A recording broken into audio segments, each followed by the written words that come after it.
omnes sancti sancte Dei, ora et pro nobis. Em nome do Pai, do Filho e do Espírito Santo. Amém. Nesse dia 2 de abril, a Igreja celebra a memória de São Francisco de Paula.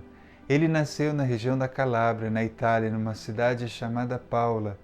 Os seus pais chamavam Viena de Fuscaldo e Giacomo d'Alesio. O casal tinha muita devoção a São Francisco de Assis e por isso pediam incessantemente a intercessão deste santo para que eles tivessem a graça de terem um filho. O casal foi atendido em suas orações.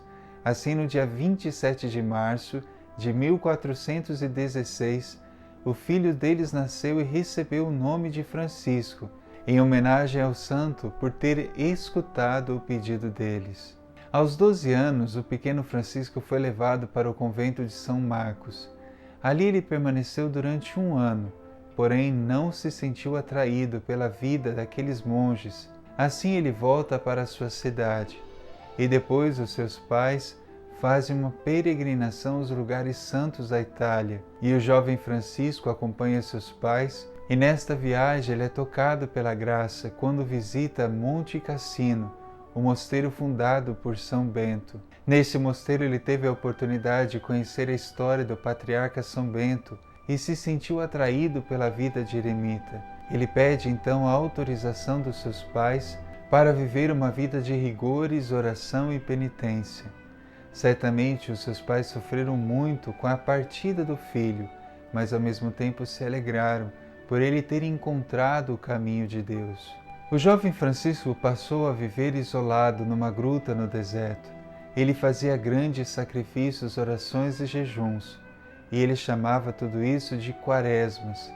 Numa dessas quaresmas, ele foi visitado pelo próprio São Miguel Arcanjo, que lhe entregou uma espécie de ostensório, no qual estava escrita a palavra caridade.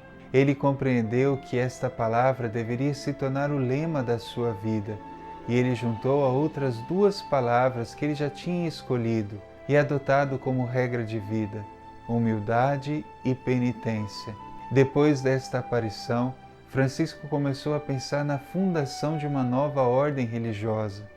Assim, essa inspiração foi tomando corpo e ele teve a autorização do Papa para fazer isso, com apenas 19 anos de idade. Esta ordem foi chamada por ele como Ordem dos Mínimos. No próprio nome da ordem, Ordem dos Mínimos, já compreendia o que era necessário para entrar nesta ordem: tornar-se pequeno, o menor entre todos, o último, escutando aquilo que Jesus dizia, que os primeiros seriam os últimos e os últimos seriam os primeiros. Este nome, inclusive, foi sugerido pelo Papa Alexandre VI em 1435.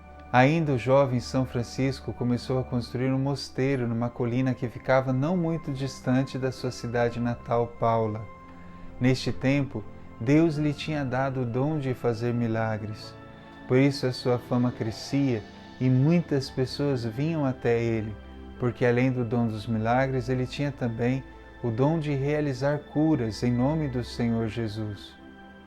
Assim, ele conseguiu facilmente os meios necessários para construir o mosteiro. Depois disso, a Ordem dos Mínimos foi crescendo e ele fundou vários mosteiros em diversos lugares, como a Sicília, na França e também na Calábria. Também muitas mulheres quiseram seguir a Ordem dos Mínimos e por isso ele fundou o ramo feminino que seguia as regras das Ordens dos Mínimos. Muitos milagres são relatados pela intercessão de São Francisco de Paula. O mais famoso e o extraordinário deles é a ressurreição de um sobrinho chamado Nicolas. Também muitas pessoas vinham até ele para serem curadas de suas enfermidades e consoladas em seus sofrimentos.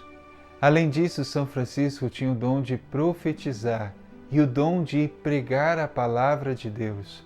Muitas pessoas eram tocadas por suas palavras e também desejavam converter o coração a partir daquilo que ouvia e via de São Francisco. Realizando todas essas maravilhas, São Francisco de Paula era analfabeto. Mesmo assim, ele rezava e pregava para todos e todos vinham até ele para ouvi-lo por causa da sabedoria que Deus havia lhe dado. São Francisco de Paula teve uma vida longa. Ao final da sua vida, percebendo que a morte se aproximava, ele deu as últimas instruções aos seus discípulos e a ordem dos mínimos. E depois de rezarem juntos, ele entrega santamente a sua alma a Deus aos 91 anos de idade.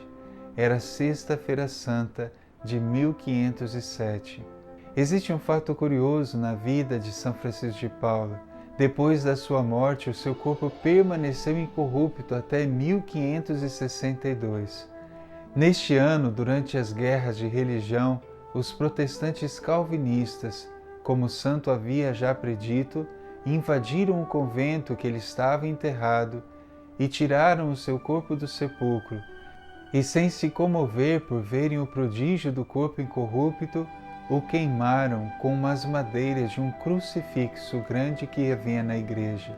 Esta é considerada como a segunda morte de São Francisco de Paula. Por causa desse episódio, ele é quase considerado um mártir da fé. São Francisco de Paula foi canonizado pelo Papa Leão X no ano de 1519. Em 1943, São Francisco de Paula foi declarado padroeiro dos marinheiros e dos casais que querem engravidar. Isso tudo devido à sua história, que ele foi fruto da oração dos seus pais.